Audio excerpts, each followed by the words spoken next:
Donc, une enquête est en cours. Elle sera menée par la Sûreté du Québec pour savoir ce qui s'est vraiment passé en début d'après-midi dans le secteur Villeray à Montréal. On sait qu'un jeune homme de 18 ans a été blessé par balle, donc cet après-midi, lors d'une intervention policière. Félix, c'est ce jeune homme qu'on voit présentement à la télévision qui a été atteint par balle, mais son état de santé n'inspire aucune crainte. Son état de santé n'inspire aucune crainte, effectivement. Alors, le point maintenant avec la Sûreté du Québec, puisque maintenant on parle d'une politique ministérielle, c'est la Sûreté qui se charge de cette enquête. Martine Isabelle, la première question pour vous. D'abord, faites-nous un descriptif des événements, de ce que vous savez. Comme ça, on en sera juste un peu plus informé sur ce qui s'est passé ici. Donc, vers 12h30, ce sont des policiers du service de police de Montréal qui ont identifié un individu d'intérêt. Alors, lorsqu'ils sont venus pour l'interpeller, l'individu s'est enfui à pied. Il y a eu poursuite et l'individu s'est retrouvé dans une arrière-cour de la 23e avenue. Donc, c'est ce qu'on voit derrière, là, donc. Exactement. Donc, dans l'arrière-cour, lorsqu'ils ont voulu procéder à l'arrestation de l'individu s'en est pris au policier avec une arme blanche et c'est à ce moment-là qu'il a été atteint par un projectile d'arme à feu. Il a été transporté au centre hospitalier, comme vous le disiez, on ne craint pas pour sa vie. Il sera traité pour ses blessures et l'enquête est prise en charge par la Sûreté du Québec. Est-ce qu'on sait combien de coups de feu ont été tirés? Un seul ou deux? Pour le moment, il est trop tôt pour moi de confirmer cette information-là. Vous comprendrez qu'on vient d'arriver sur les lieux, donc on est en début d'enquête.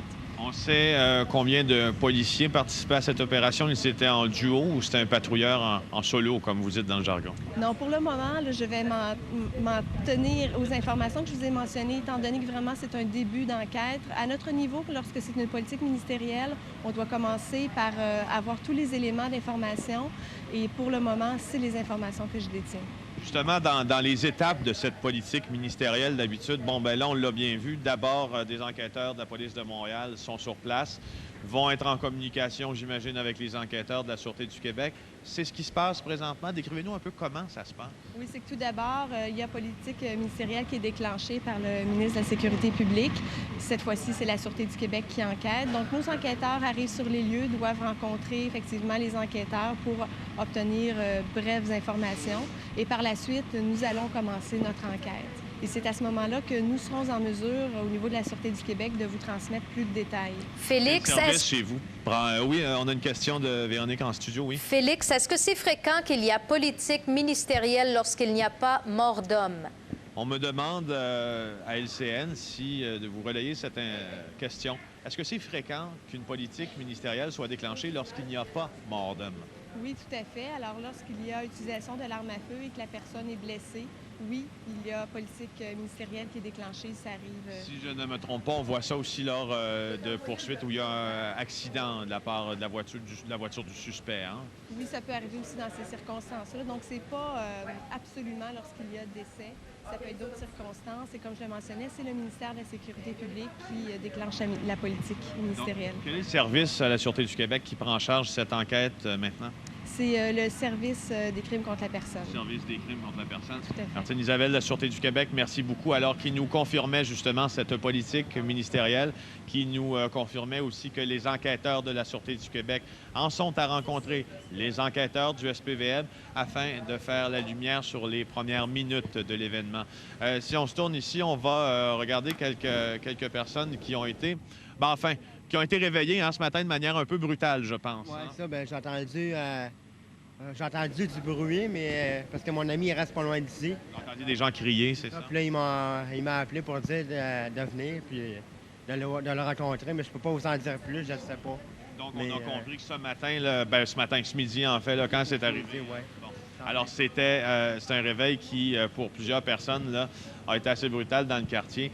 Je vais vous montrer, regardez, quand on vous disait derrière, quand on vous parlait de politique ministérielle, là, on voit que c'était encore plusieurs enquêteurs de la police de Montréal qui sont ici. C'est parce que ceux de la Sûreté du Québec ne sont pas tous arrivés. La personne que vous voyez présentement, c'est un membre de l'état-major du SPVM qui traverse là, avec le téléphone cellulaire ou le BlackBerry là, à la main. Évidemment, là, pour l'état-major, puis on a eu des petites informations de ce qui se disait là, à l'état-major. On disait là, un peu plus tôt que ces événements-là là, n'étaient pas du tout, ne s'étaient pas produits du tout comme les événements de Montréal-Nord et qu'ils seraient très, très hasardeux présentement de faire des liens avec ces événements, puis ceux qui ont mené à la mort de Freddy Villanueva, d'autant plus que ceux-ci auront bientôt, évidemment, à être enquêtés en complément d'enquête par la Sûreté du Québec. Alors, vous voyez, à notre droite, là, vous voyez justement ces enquêteurs de la Sûreté du Québec, je crois, si je les reconnais. Alors, voilà, toujours en direct de quartier Villeray à Montréal. On attend des nouvelles informations quant à l'état de santé, bien qu'on sait qu'il se porte bien, du suspect qui a été atteint par balle.